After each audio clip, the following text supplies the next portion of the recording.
Hey guys, we're here on the red carpet to check out the movie Come Sunday by director Joshua Marston. Let's take a look.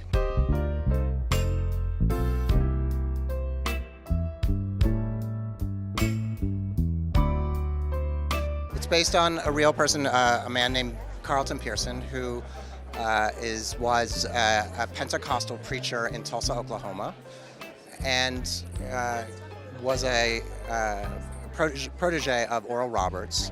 He himself had a huge following. He had an enormous church and was much beloved in the Pentecostal community nationally and internationally.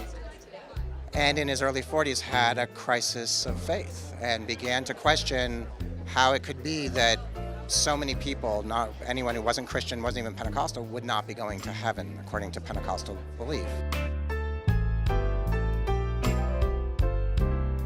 And Mrs. Uncle, who's incarcerated, in and out of jail. And I feel as if that moment he gives up on me, but after my death and everything else, he begins to question his own beliefs. So. Yeah, it's really nice. It's special because it was a story that's really personal to Carlton and his family and his estate, and it's real personal to me because I grew up deeply religious and sort of started to question it as I grew and came to different awarenesses. So it's really sweet to be a part of something like this. It's personal. To me, it's about radical love and inclusion, and I think that right now, with everything going on in our world and government, we need to be curious about one another and ask questions instead of making judgments. It's radical in the sense that we are sort of conditioned to view anyone who doesn't look like us or believe the same things we do as the other and someone to be feared. And what the bishop preached was that no, we're all loved equally in the eyes of God. And it's a very powerful message, and it's surprising how threatening that message is to people. Why do you think it's so threatening? Well, I think that we're really conditioned to fear the other. In the same way that we really root for our sports team and everyone who likes their sports team is stupid and we hope they lose. It's like as simple as that. We sort of pick a team. And it's very rare that we actually think about what is it we actually believe. A lot of our religious beliefs are conditioned. They're just told to us from when we're born. And Carlton is someone who challenged his own religious beliefs, and it's a really brave thing to do.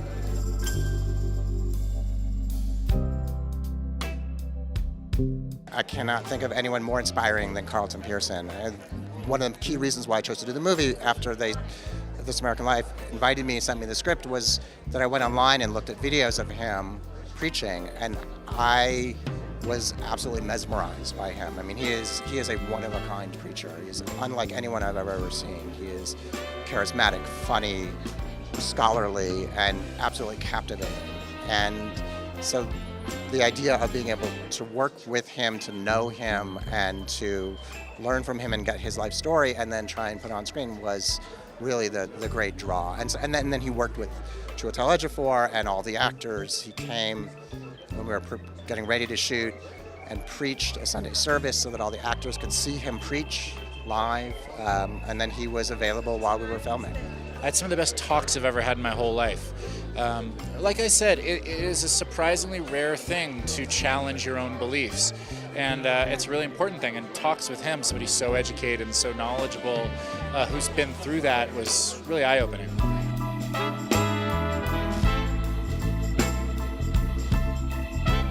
I'm shocked that I'm not dead. Usually they don't do movies on people who are alive, so I keep looking at my clock thinking, am I missing something?